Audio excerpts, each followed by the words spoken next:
today was gonna be the day, but they'll never throw it back to you. By now you should have... Fala pessoal, belezinha? Pessoal, nessa videoaula eu quero resolver com vocês alguns exercícios que estão relacionados aos conceitos básicos de ótica, tá? Esses exercícios são exercícios que eu tirei do meu blog, né? Lá, se você acessar aí, vou deixar o link na descrição do vídeo, para você ter acesso ao blog, né? Lá tem uma sequência de exercícios, são muitos exercícios relacionados à ótica, e eu vou escolher aqui alguns exercícios para a gente falar sobre os conceitos básicos de ótica para que a gente possa consolidar melhor esses conteúdos, tá? Então vamos aqui então para o nosso primeiro exercício. Esse primeiro exercício está relacionado muito com o que nós chamamos de fonte pontual ou fonte extensa de luz, tá? O primeiro exercício fala o seguinte, ó. Num dia sem nuvens, ao meio-dia, a sombra projetada no chão por uma esfera de 1 centímetro de diâmetro é bem nítida se ela estiver a 10 centímetros do chão.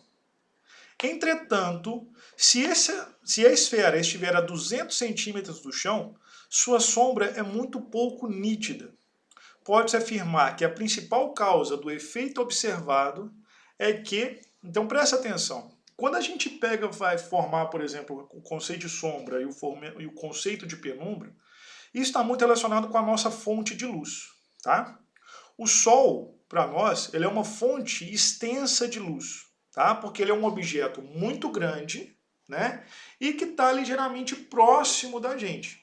O que é diferente, por exemplo, de uma estrela. Eu falo muito isso, eu falo sobre isso na nossa videoaula, que eu vou deixar aqui só você clicar no link sugerido aí para você ter acesso a essa videoaula, tá? Mas isso acontece especificamente porque o Sol ele é uma fonte extensa de luz. Então, por ser uma fonte extensa de luz, além da região de sombra que é formada, forma-se também o quê? Uma região de penumbra. Então aqui eu tenho, por exemplo, o Sol e aqui eu tenho um objeto opaco, tá? Então, ou seja, além da região de sombra, vai ter também o que nós chamamos de região de penumbra, beleza? Então aqui eu tenho o que nós chamamos de cone de sombra e aqui eu tenho o que nós chamamos de cone de penumbra. Mas isso só acontece, a nitidez da sombra nada mais é porque essa na verdade não é uma sombra, e sim uma penumbra. Então isso só acontece por causa de quê? Porque o Sol é uma fonte extensa de luz, beleza? Então a alternativa correta só pode ser o quê? A letra A. Pessoal, vamos então agora para a nossa segunda questão. Essa segunda questão também é uma questão que está relacionada aos conceitos básicos de ótica, só que agora especificamente ela fala sobre os eclipses solar e lunar. Também tem uma videoaula no canal onde eu falo sobre os eclipses, né? O que é um eclipse solar, o que é um eclipse lunar, quando que vai ocorrer um eclipse solar e quando vai ocorrer um eclipse lunar, tá? Quando a gente fala em eclipses, esses eclipses relacionados ao Sol, Terra e Lua, eles podem ser de dois tipos, né? Pode ser um eclipse que a gente chama de eclipse solar, que é quando a Lua se coloca entre a Terra e o Sol, e tem o eclipse lunar, que é quando a Terra se coloca entre a Lua e o Sol. Aí nessa questão da Unicinos aqui, da Federal do Rio Grande do Sul, fala o seguinte: a fase da Lua na qual é possível ocorrer um eclipse solar é... Então a única fase na qual é possível ocorrer um eclipse solar é na fase de Lua nova, que é quando a Lua se coloca entre a Terra e o Sol. Beleza? Então o eclipse solar ele é um eclipse que ocorre quando a Lua se coloca entre a Terra e o Sol, ou seja, quando há o alinhamento entre o Sol, a Terra e a Lua. O eclipse lunar é um eclipse que ocorre quando a Terra se coloca entre o Sol e a Lua. Beleza?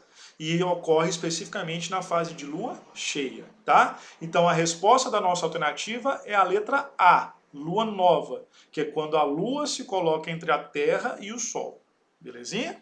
Pessoal, vamos então agora para a nossa terceira questão. Essa terceira questão é uma questão do Enem, tá?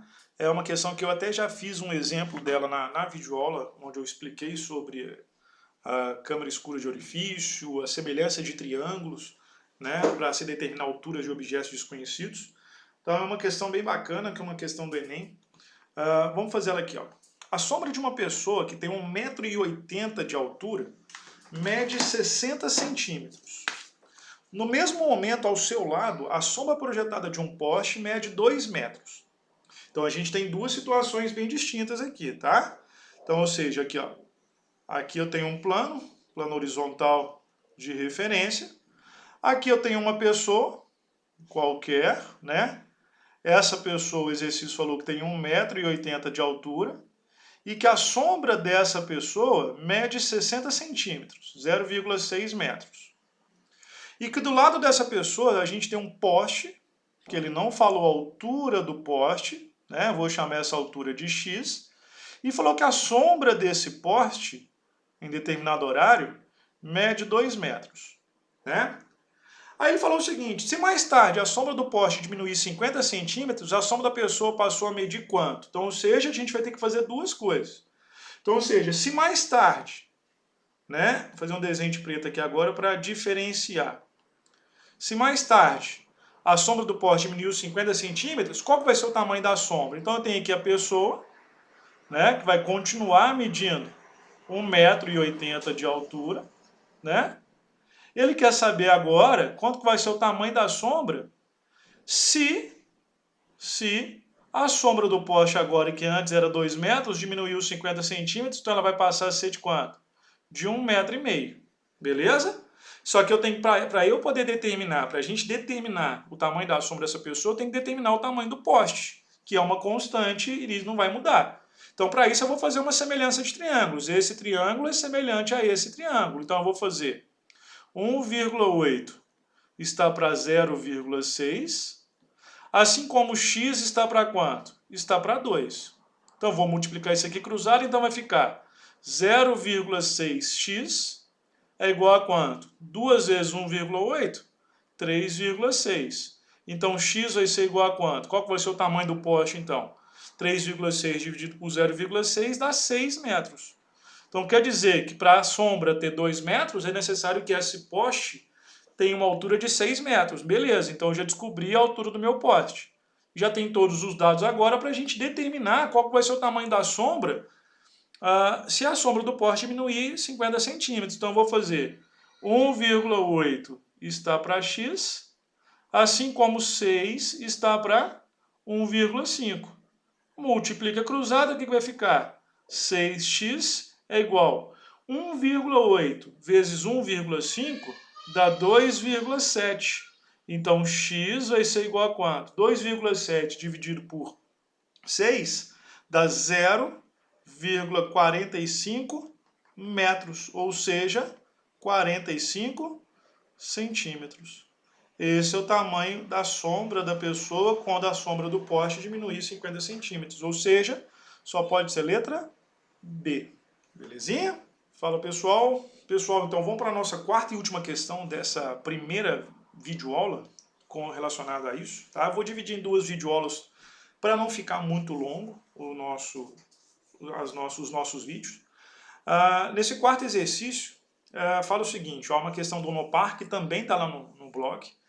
Se você quer ter acesso direto a essa questão e a outras questões, é só você entrar, clicar no link que está na descrição do vídeo, que você vai ser direcionado para o blog. Essa quarta questão ela fala o seguinte, uma fonte de luz emitida no meio 2 é vista por um observador no meio 1. Então tá aqui a figura 1, tá? Tem aqui a fonte de luz, aqui eu tenho o observador, meio 2 e o meio 1. Então o raio de luz está saindo da fonte e chegando ao observador. Beleza? Sofrendo um fenômeno que nós chamamos de refração da luz. Invertendo a posição do observador e da fonte, o raio percorre o mesmo trajeto, porém em sentido contrário. Figura 2. Então eu inverti e o trajeto foi o mesmo. Isso ocorre devido a qual princípio da... Presta atenção, qual o princípio da ótica geométrica, tá? A questão ela tá faltando um pedaço aqui, tem que arrumar. Presta atenção. Quando a gente fala na ótica, a gente tem 3 princípios da ótica geométrica. O princípio da propagação retilínea da luz, princípio da independência dos raios de luz e princípio da reversibilidade dos raios de luz. O princípio da propagação retilínea da luz, ele fala que os raios de luz sempre se propagam em linha reta. O princípio da independência dos raios de luz diz que os raios de luz são independentes uns dos outros. Tá? Ou seja, se eles se cruzarem, nada vai acontecer. E o terceiro princípio é o princípio da reversibilidade dos raios de luz. O que ele fala? Ele fala que o caminho de ida de um raio de luz é o mesmo caminho de volta. e que, se você analisar bem, é o que está acontecendo aqui nessa figura, beleza? O caminho de ida de um raio de luz é o mesmo caminho de volta do raio de luz. Então, ou seja, se eu tenho aqui a posição da fonte, a posição do observador, e eu inverto essas posições, o caminho que o raio de luz gastou para ir é o mesmo caminho que ele vai voltar. Então, esse exercício é um exercício que fala do princípio da reversibilidade dos raios de luz. Então, a alternativa correta só pode ser o quê? Letra C. Belezinha? Pessoal, então eu encerro aqui, tá, essa primeira videoaula falando sobre esses conceitos básicos, né, de ótica. E depois eu volto com uma segunda videoaula tratando de outros exercícios para a gente finalizar isso, beleza? Então, um abraço, fica com Deus e até a próxima videoaula. Tchau! By now you should have somehow realized what you're not to do. I don't believe that anybody feels the way I do about you now.